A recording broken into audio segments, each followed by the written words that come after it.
Welcome to the Unapologetic Podcast with Kaitlyn Talamante, hosted by LadyBoss. This is a space where women rise, own their power, and stop playing small. We get real, we get raw, and we get fired up about confidence, health, business, and life. If you're ready to step into who God made you to be and unapologetically live your best life, then girl, you are in the right place. Let's do this.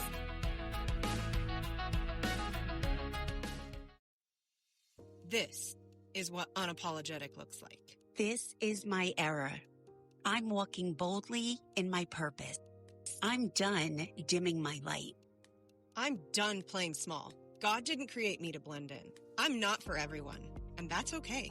The old me was surviving. The new me is free. We rise together. Here's to living life unapologetically. Hello, ladies, and welcome to another episode of Unapologetic. I am so excited for you to meet today's guest. Her name is Dr. Coylette James, and she is a true powerhouse, ladies. She is a leader and a mentor known as the Lioness. She's helped women discover their divine identity and walk boldly with purpose, which, ladies, you know I'm all about living within your purpose. She is a speaker, an author, a host of Unstoppable Lioness. Ladies, if you don't know, you should know. I'm getting goosebumps here. And supernatural success. She equips visionaries to rise from trauma and embrace their uniqueness and bold, lasting legacy in life and ministry and business. Coylette, I am so excited to have you on today. As I read through your bio and your intro, I just have to tell you, one, as you know, I am the CEO of a company called LadyBoss, but our entity name is actually Unstoppable Legacies. So that's why I love Unstoppable Lioness. And then my word of the year for 2025 is purpose. And so this alignment here is just goosebumps galore. Yeah. Talk about divine identity. I'm so excited to have this conversation with you today. Thank you so much for being on the podcast, Unapologetic. Oh my goodness. I'm excited. I got little chill bumps in my doggone self. Okay. I love it when there's a kingdom connection, when God will orchestrate and connect women together, which is kind of my lioness's thing. But thank you so much. I am so honored to be here with you today. Yes, yep, I agree. Yes is all I can say. So I know today we're specifically, I'll try to reel it back in. I'm just excited of all the things. Today specifically, I asked you to be on to talk about walking boldly in your divine identity. Can you explain to our audience, what does that actually mean to walk boldly in your divine identity? So because I'm a woman of faith, I come from the perspective that we were divinely created, all right? And we were created on purpose for purpose. I don't believe there's anyone that can tell me that they went to God and said, make me a woman, make me an ethnicity, make me bold, or make me loud, or whatever. He's a very strategic God, number one. And so nothing was just haphazardly done. I tell people all the time, you are not here just because mommy and daddy wanted to have some fun. You are here because you had purpose. You're not a mistake. I don't care what happened when you were birthed into this earth realm. You are not a mistake. You were created on purpose for purpose. When we identify with that, then we identify with the fact that there's greatness within each and every one of us. We are unique in who we are for a purpose. I'm not supposed to be you. You're not supposed to be me. I'm not supposed to be a cookie cutter of anybody else's vision because God had a specific vision for me. And so if I can tap into my divine identity and realize that no matter what I've walked through in life, it's part of my storyline, but it doesn't define me. My purpose defines me. And my identity is shaped and molded a lot of times by the things I've walked through, but they don't define me. So my identity is to be great. When we're talking before we went live and you were talking about my background and I said, I am a VIP, so it's okay. We can just keep that there because I am, okay? because I was created to be that. It's not a matter of arrogance or ego. It's a matter of confidence in who I was created to be. Dr. Coylette, the alignment here, like I am just like, I don't know if you can tell, like my cheeks are so red. I'm like, oh, I love this. I mentioned a few moments ago, my word of the year this year in 2025 is purpose. And it's not about like, I want to be purposeful with my time. It is, I want to live in God's purpose. He has a big plan for me and each and every one of us. But I want to make sure I live every day in his purpose for the path he has for me. Everything you just said is like, yes, check it off like 100%. That is accurate. Yes. Why do you think that so many women struggle to embrace who God says they are, the plan that God has for them? Unfortunately, they have been, first of all, desensitized to the voice of God because they've grown up as little girls being told you need to be this. They've gotten it from magazines, they've gotten it from television, sometimes they've gotten it from parents and teachers and peers, and they're not you. But you have taken what they said to you and tried to craft yourself accordingly. And so when you do that, then you lose touch with who you were uniquely created to be. So you lose touch with your identity. We're all queens. We were created to be queens. One of the reasons why I love the lioness is because lionesses, they're the only big cat that stay together. Lionesses stay in the pride. They help each other with their cubs, watch each other's back. They hunt together. They protect together. They do things together. But if you have bought into the lie that has been perpetrated that women can't get along, you can't trust a woman, you can't this, that, and other, and sometimes your own limited belief that you are not worthy or able to walk out what you think you were called to, then you miss your purpose. So when we think about the fact that God is very, very strategic, and therefore he didn't just throw you together. He strategically interwoven you. Listen, I have this thing about a woman. Because you think about it, it's like the man was just crafted from some mud and what have you, and here you go, right? But when God took that rib out of Adam, he put a little something extra in it for the woman. Okay. Yes, he did. Yes, he did. Because he knew what we would need. Number one, we have to be that strength for our kings, okay? Because they go through so much. We're not in competition with them. We're there to help, a helpmeet. Yes. But we have to recognize who we are in order to walk out that purpose. So that's why your identity is so important, that you tap into the greatness that's within you. Yes. So with my company, LadyBoss, we have a verse that is on all of our websites, and it is Psalms 46:5. Because while we are a health and lifestyle and weight loss brand, it starts with your mindset and believing in yourself, right? Being in tune with your identity and who you were made to be and who you authentically are.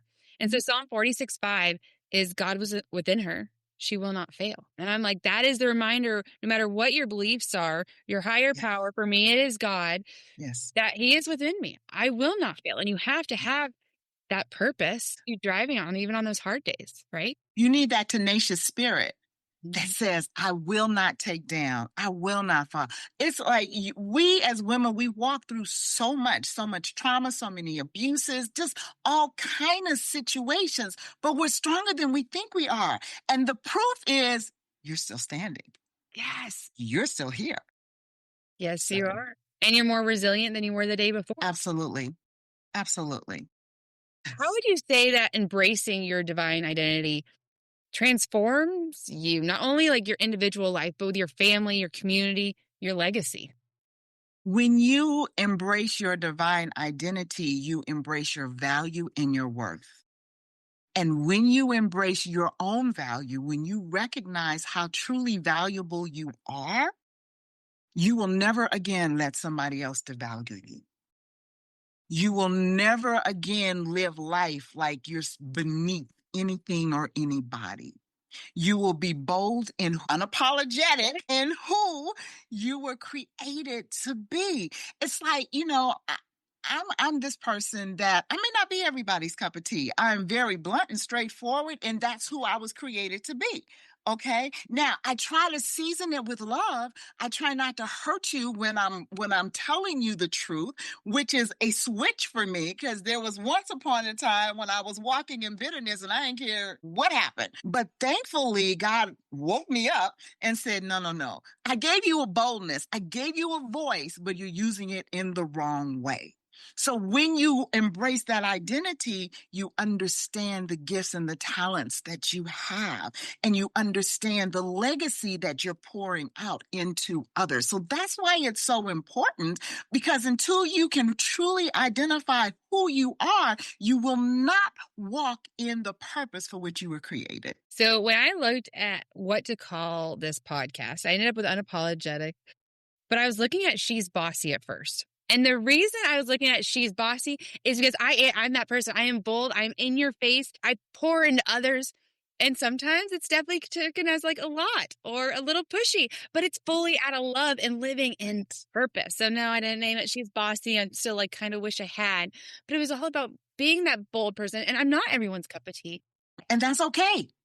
Yeah. And that's okay, because the ones that you are called to, they will embrace you and they will appreciate you. So it's okay. It's not a one size fits all. No, it's definitely not. And when you start trying to fit that one size fits all, that's where you lose. Absolutely. Yes. So I think I'm thinking I know what legacy means to you personally, just from this little conversation we've had. But I want to know, what does legacy mean to you personally? How do you intentionally build that legacy? So for me, okay, so this season in my life, my birthday is in 12 days. Thank you. And I'll be 69. I'm 1 year from 70. This season of my life is about pouring into others, giving back. Legacy has nothing to do with cars, money, houses, land, nothing. Your legacy is what you leave behind in the lives of other people. And so legacy is very, very important to me. I have 2 children, 8 grands and 7 great grands. I'm generational at this point in my life, okay? And it's not just to pour into them. God has called me on a global scale. So that means he's given me a platform to pour into others. It's not a platform to say, hey, look at me. No, it's a platform to reach as many as I can, to build as many lionesses as I can, so that they can be unapologetic in who they were created to be. Because it is only at that season of life, when you're pouring into others and building legacy as you go, that you're fulfilling your purpose. So when I asked that question, I said, I think I know what it is, what you were going to say your legacy is. And that's exactly what it was. And the reason I said I think I know is because I could feel it. You are on this stage on purpose, doing his work. And I was like, that's got to be her legacy. Like, it would make no sense for it to be something else. But what's great about that for me is that, like, you're speaking about it, but I can feel it. I can sense it. I know what your legacy was without you even telling me, because you're living it so authentically. Thank you. I have a saying, and I said, if you be who you be, you'll do what you do. If you be who God created you to be, then you will do what he created you to do. Just be authentically who he created you to be. And the rest just flows. It comes natural. That is beautiful. Yes, it really does. I actually have a couple sticky notes all over my desk, and a couple of them are reminders. A couple of them are, I need a grocery shop, but I've got one that sits here and I look at it every day when I start my day, and I focus on it. I pray on it. Where is God calling me to lead today? Yes. Yes. Very important. That reminder of, like, no matter what comes at us, no matter what societal expectations or pressures or society's telling you to be, where's God calling? Exactly. And it's okay when others don't understand your call. See, we're trying to fit into everybody else's mode of who they think we should be. He called you. It's specific to you. And so if they don't understand the call, it's okay. Don't get upset. Don't be taken back. Don't be, oh my God, nobody understands me. They're not supposed to. He does. So you walk into what he called you to do. Therefore, you be who you be. So you be who you be. What final encouragement would you give to our audience, to someone who's feeling stuck between success and significance and truly aligning with their divine identity? Trace it. Trace your root problem. Because if you're stuck, there's a reason why you're stuck. So there's something that has either been said to you, you have caused yourself to have limiting beliefs in who you are, or you don't think you're worthy of what you've been called to do. Trace it. Find out what the root is, because until you dig up the root that's causing you to be stuck, you can't go forward. And so once you trace it, then you can face it. Yes. And as you face it, then you can work through it with the help of the Holy Spirit. And then you can erase that limiting belief so you can replace it with who you were created to be. I love that. It's so true. It's like once you can trace it, identify it, acknowledge it, work through it, it's like weight off your shoulders that you might not even notice was there. Like you felt something was off, but you didn't know what. Exactly. Quick story. I was at a retreat a few years ago, and they were doing tracing on why some of us believed what we believe. I've always had an issue with survivor syndrome. I always felt that I had to survive by any means necessary, and I did not understand why that was so passionate within me, and especially after I gave my life to the Lord, because I know very well that you're the one that takes care of me, but why do I feel? And when I traced it back to my father passed when I was 7, and I saw him as my security. I saw him as that one that would always protect me. And when he was no longer there, I felt I had to do it for myself. And so from 7 years old up until 67, lived in that survival mode because I felt I had to do it. I feel that on so many levels. And I know that for women specifically, there's, a few key things we need in life to fully live our best lives and show up as our best selves. And one of those key items is safety, because it is so hard for us as women to fully feel safe. Absolutely.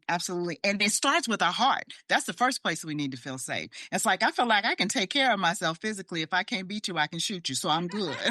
Okay. Yeah. But my heart, that's the place that I need protected. And I'm grateful for my husband. My husband unfortunately transitioned in April, but I got through it in a place of gratitude for the love that I had experienced, because I would tell people, I believe that brother would take a bullet for me. Not that I wanted him to, but that was his persona. I will protect you at all cost. And it was just, everybody has different love language. I say so my husband, he is a saint. I am the ornery, problematic. Like, let me just give him all the things, and he still puts up with me and loves me. That was me. I am, and it goes back to, in your heart, the safety and security thing. But I am an independent woman, because that was one of my traumas, one of my things I had to trace and identify.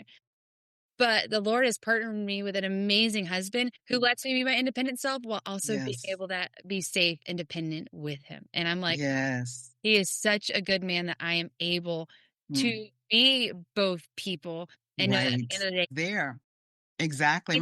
The Lord above is there for me too. But to have that person here that you'd stare in the face, be like, I need you. Yeah. My husband was my biggest cheerleader. And I tell everybody, I'm not easy. I know me. I'm not blinded. Yeah, she's bossy. Okay. Okay. I know me.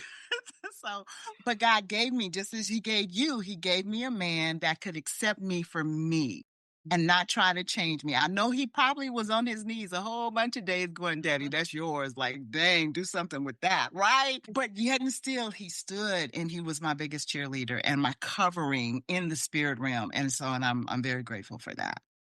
Yes, so beautiful.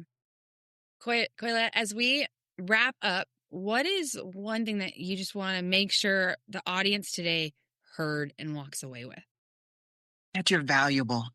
You are valuable. You are important. When you think we put God in this little box because we're trying to think of him in our little finite mind. But when you stop to think that this is the entity that created the cosmos and we're still discovering it, this is the entity that loves and values you. And if he can love and value you, then you need to do the same for yourself. So value yourself, because once you do, it will change the dynamic of how you see the world, how you carry yourself, and how you allow yourself to be seen. Thank you so much for reminding all of us today that we were created for more, and we're here to do more than just survive. We were created Yes. to be bold and live in our divine Yes. identity of who God Yes. says we are. Yes. Where Yes, yes, can yes. the audience learn more about you? Go follow you on your socials. Give us all the information. I mean, we'll put it in the show notes, but let us know. I'm Dr. Coylette James everywhere, right? Or Elder Coylette, because I'm an elder in my church, not a pastor. But just search Coylette James. I'm on Facebook, I'm on Instagram, I'm on LinkedIn. I do a little bit of X, not that much, and people are trying to push me on the TikTok. I'm not sure about the talk yet. But anyway. I'm not sure about the X yet or the talk, so I feel you. But yes, I'm out there. You can find me. Amazing. We will tag you in the show notes so everyone can make it easy. Click and go follow. To Thank you. everyone listening, let this be a reminder that your divine identity isn't something you have to earn. It's already within you. Question though is, and I want you ladies to seriously ask yourself this: will you rise up and walk in it today? If this conversation has blessed you, share it with someone who needs the encouragement. And don't forget to subscribe, of course, so you never miss another episode of faith-fueled, power-packed amazingness, as I like to call it. Until next time, remember, you are chosen, you are equipped, you are incredible, and you are unstoppable when you walk boldly in your divine identity. Bye. I'm showing up as the woman I was created to be. I don't have to be perfect. I just have to be real. One woman's courage gives another permission. I'm done waiting for someday. My time is now. I'm walking in faith, not fear.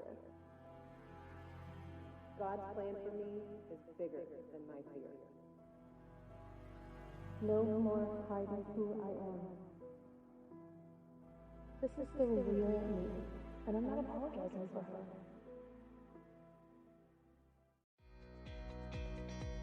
Thank you for tuning in to the Unapologetic Podcast. If today's episode fired you up, hit that subscribe button so you never miss a new one. And hey, leave a quick review, or sharing this with a friend helps us reach more women who need this message. Until next time, keep rising, keep shining, and keep living unapologetically.